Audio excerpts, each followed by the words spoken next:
Hello everybody, I'm Blaze and Rebecca, and welcome back to Lads in Distress, and we're on the Prince Mer route. I'm hoping there's no bad end to this. Probably not, but you know. Made the choice of marrying Prince Mer, so I understand. You do? I mean, of course you do.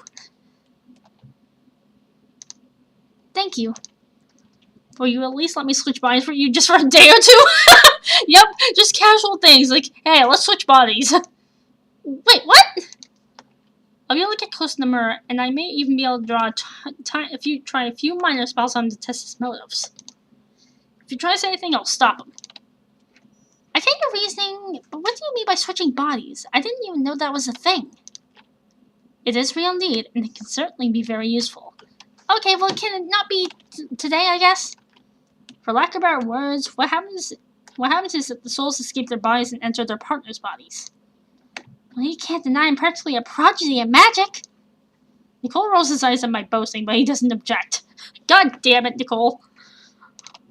You have to be phenomenal at magic to pull it off. Otherwise, the process is going to kill everyone involved. Oh, nice! Yeah, lovely! Or worse, put all the souls into a state of bodiless limbo.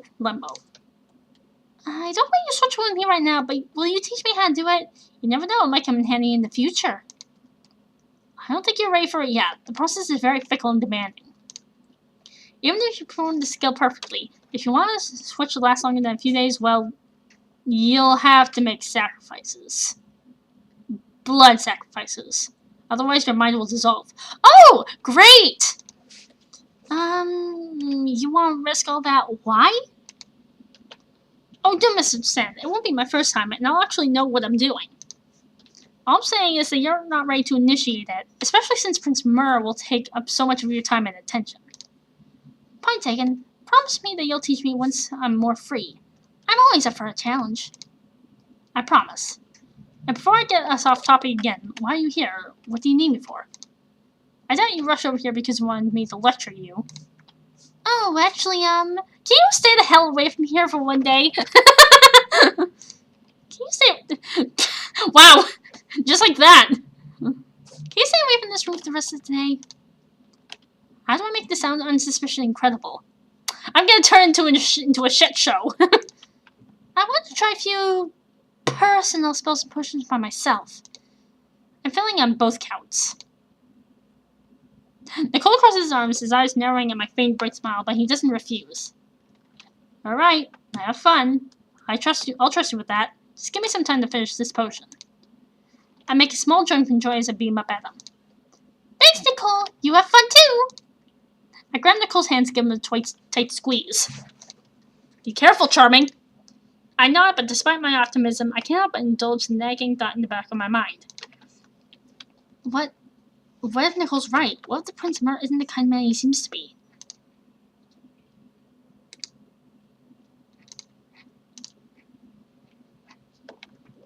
I don't know. I can take care of myself. It would be a pain, but I'll be fine. I'm strong enough that Prince Mer's antics can never pose a threat. I shrug as I hop to the bookshelves. Perhaps I can find something I can use to teach Prince Mer.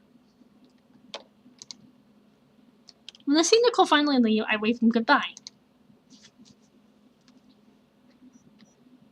I look at the clock for the thousandth time, only to realize that there are still 20 minutes left until Prince Mer is scheduled to appear. Speaking of, he just comes walking right in. Fortunately, the man himself knocks twice on the open door quite a bit early, rescuing me from my boredom. Ugh, I'm so bored! I dash to the door and he walks right in. Hi! Let's just close this door so no one sees you. You're very early. I'm impressed. Prince Mer grins before bowing slightly. I curtsy in return.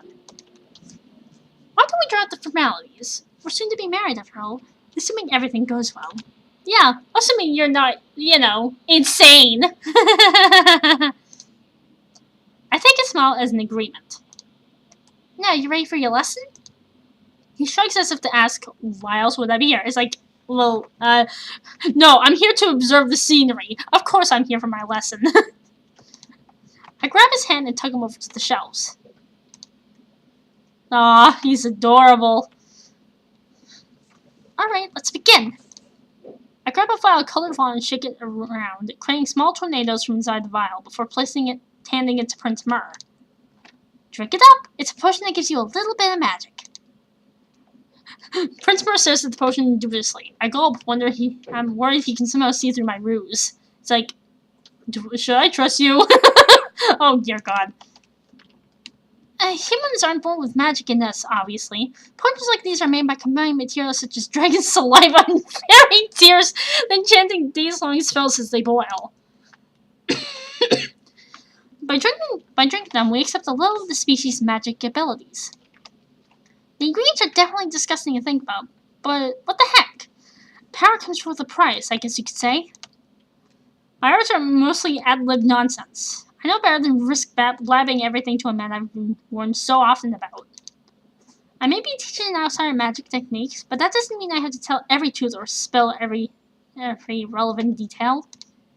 Besides, the color water can act as a placebo, and placebos have never done anyone harm. In reality, magic residue is null human. It's simply dormant. All it takes to wield is knowledge of its existence and approximately how it works. So are you just gonna keep staring at my hand, or are you gonna take the vial? Don't keep me waiting. Prince Mer reaches out his arms, palms up, and waits for me to drop the vial into his hands. You're too polite. You can't just wrestle the things from my hand, you know. Prince Mer gives a hearty laugh before tilting his head up and chugging the water down with a single gulp. How's it feel? Feel the magic? He tilts his head up, perhaps pondering my question, before waving his right hand back and forth for the so-so gesture. You know, I kinda feel it, but I kinda don't. Don't worry, it is usually pretty subtle. So even if you don't feel anything different, that's completely normal. After all, it's not how different you feel that's important. It's how well you can use magic. Now, visual illusion magic is probably the simplest thing you can start with. Magic itself is pretty simple. The only reason most humans are incapable is simply because they don't have access to the potions, and because they don't know how simple it is. So most never even try. The foundation of illusion magic is intent. I'm not sure how to explain it properly. Imagine there's a strip of parchment floating in front of you. Mer nods, and I wait for silence for almost a minute, but nothing appears. Try closing your eyes. I know this will sound cheesy, but try and force yourself to believe that there really is a strip of parchment in front of you. A large strip that is as wide as you are tall. Mer nods once more, and his veins begin to bulge as he attempts to will a visual illusion into existence. Again, nothing happens. Okay, what's going on? I bite my lip and shift my weight back and forth. This came so easily to me back when I started learning magic. How can I help him when I don't know what's going wrong? Maybe try... Suddenly an endless sea of red floods my vision. Whoa, what the world? I shift the tiniest bit backwards, and the red that filled my vision reveals themselves to be petals. Rose petals? Oh! Okay, you visualized petals instead. Both Mer and I have been buried in a giant mound of roses. I can't feel or smell them, so they're clearly not real. Even though they easily look the part of a quarter if they weren't seemingly piercing through our bodies. Don't tell me... No wonder you were struggling so much. It's definitely much harder to create illusions of multiple objects. Roses are almost more intricate too than a simple papyrus sheet. Papyrus! Why is papyrus in this game? I applied your adaptation skills. I go somewhere at the same situation. There's a rose right where my mouth is, and I can practically see myself biting it each time I speak. Thanks for all the roses. It's always great to receive them, and even better to drown in them. He's blushing! I love it! Prince Mer tries to turn his head, his face crimson red, and he winces when the flowers behind him don't cushion his movement. Seriously, this is impressive. I take a step forward and lunge into a bear hug with the prince. Well, I'm not quite sure what your intent was. The flowers are awesome. You're awesome. Prince Mer always falls backwards and only barely manages to stay upright as he wraps his arms around me. The moment the prince is distracted from his efforts, the roses vanish without a trace. I speak a few terse words into the prince's chest. Pity, they were so pretty. You did an amazing job, though, by the way. His hands tremble as he caresses my hair. I push myself away from his tight embrace. His hands wait a few extra seconds before leaving the arch on my back. Sorry, did I scare you? He shakes his head, but something in his expression plants seeds of worry in me. Feel free to tell me if I cross any lines. I'm rather impulsive, you see. As such, I tend to break rules of propriety all too often. Anyway, now you've rained roses on us, the papyrus should be much easier. Why don't we try that? Prince Mer nods before closing my eyes once more, and then he just imagines Papyrus' skeleton there. It takes a few seconds, but a useful, elegant sheet of vellum does appear before my eyes. Great job, you're doing fantastic. Prince Mer nods, his eyes still clenched shut in concentration. I'd love to be looking into your eyes while talking to you.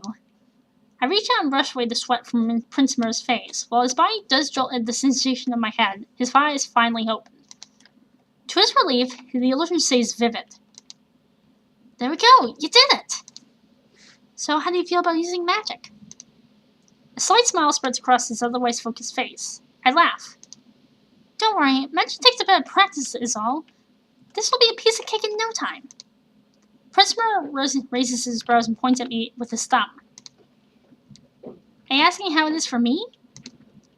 He nods. Well, I'm sorry to say I've had no issue at all with illusion magic, but children do always learn more easily. I shrug. I won't cover up my talent for his sake, but that doesn't mean I can't sugarcoat things. I have struggled with some harder magic stuff though, although not often. Whenever that happens, I just practice and practice until it's second nature. Just like I'd love for you to practice and practice until the spell doesn't tax you at all. He nods once more, and I grin at him in response. Not that there is a reason I want you to actualize the parchment rather than words first. I mean, it's obviously easier, so you won't be jumping from 0 to 100 immediately. But more importantly, the vellum contrasts with the text enough to make it more visible and easier to read. After all, if it's written in midair, chances are the text will blend into the background, making it impossible to make out the words. I rub my neck, wondering if I could possibly get any more boring. Now that the first part is done, can you try imagining words on the paper? He doesn't look sure. Prince Mer focuses once more, beads of sweat rolling down his forehead, and it practically pains me to watch him struggle to keep his eyes open. Aww. If it's easy to create illusions with your eyes closed, you can choose to do so. It's perfectly normal for a beginner to start with this method. I think that was outside. Just open your eyes once again once the illusion has appeared. I'll tell you when. I'm teaching you magic so you can converse with me, not to torture you. He shakes his head, and I nibble on my own lips until they almost bleed as I held my elbows tight. Oh, so slowly, the text begins to form across the parchment, one letter at a time.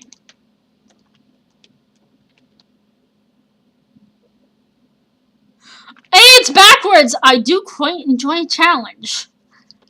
Wow, I'm amazed I can actually read that. It's like, I thought it was just gibberish for a second, but it's like, if you read it backwards, I do quite enjoy a challenge.